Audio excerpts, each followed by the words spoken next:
I hate it when people read from their cell phones, but I'm going to read from my cell phone. Yeah, and so usually a lot of my stories are about the women in my family, and I tried to talk about my grandma, but I kept thinking about my granddad, who has been dead for a while now, and I miss him and love him very much, and so that's what the story's about. And so a couple years ago, I was trying to figure out forgiveness in general, what that looked like and how to do it and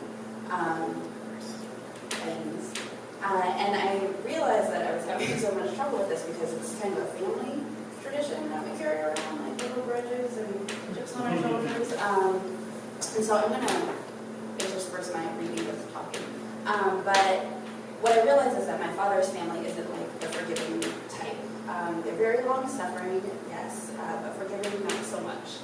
And each member of the family kind of deals with their grudges in their own way. My uncle, because he couldn't forgive, he drank, and my dad, because he can't forgive, prays. And I'm pretty sure that all this kind of stems from my granddad.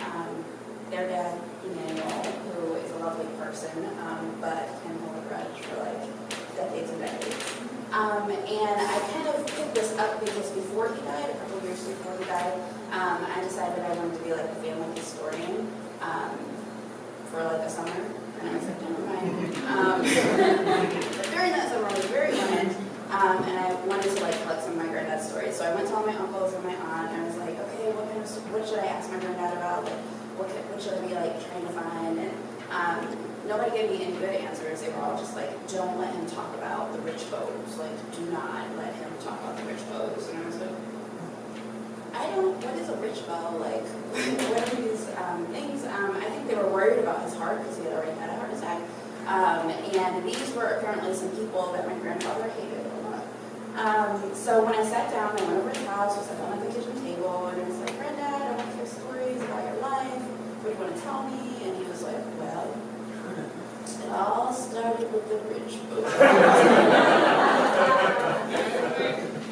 I was like in my 20s, I was not going to correct a 72-year-old guy, I was just not in me to do that. So I was like,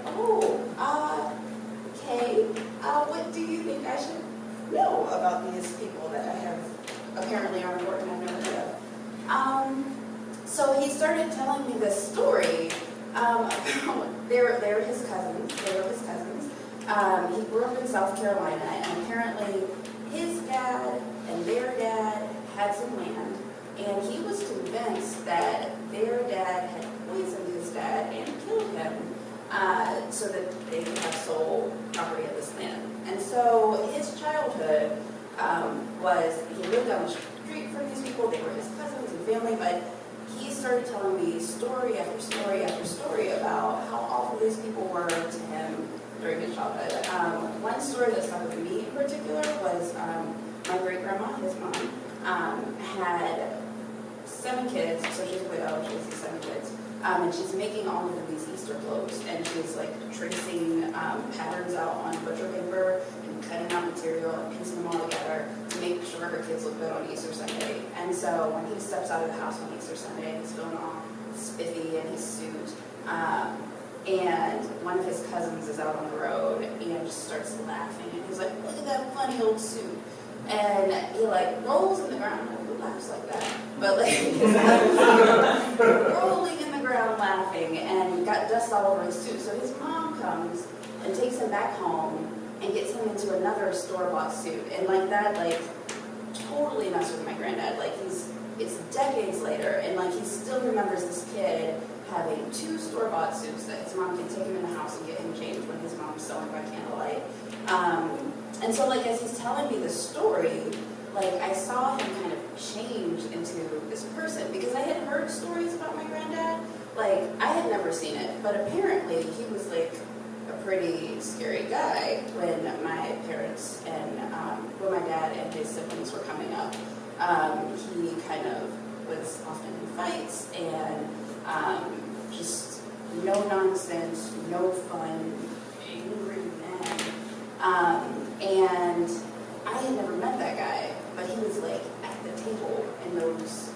those 2 minutes. And it got kind of, I was like, oh, I get it. I get why people were scared of you because, you know, that rage was there.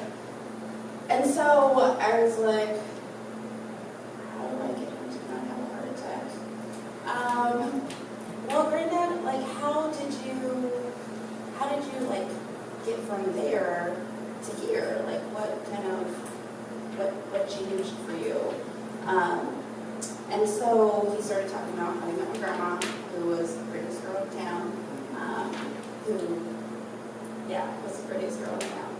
And he talked about kind of moving away and starting to work with the railroads, and he talked about buying his own suit. And now he has that suit for every day of the week in the closet. It's very important to him. And then he started talking about how he could, how when his kids were coming up, he could help his kids take care of their kids. And like in that moment when he started talking about how he could open his house up and take care of his kids, like he became that person that I knew and grew up with, that like very playful, fun-loving person that I got to experience as a grandfather. And like, I think the reason that this story came to mind when they were like, stories about grandparents is, I think like for my grandfather, aging was a gift, because I wanted to be like, oh yeah, and he totally forgave him and everything was great and peace and love and harmony, but I don't think so. I think if he were alive and Rich would walk by, he would throw a stone. And so I didn't get any particular answers about how to be a more forgiving person. But I think what I did get is that, you know, the time that he was afforded after that, like, gave him an opportunity to open his life up to more than that, like, rage and anger he had at those people, like, and the opportunity to, like, help his kids in a way that no one was helping his mom, kind of let him fill that need that he had when he was younger. And so maybe it's not forgiveness, maybe it's not need, but it was helpful for me to see like what that can look like to build your life outside of those moments of hurt. So that's my story. That's my granddad. He was awesome.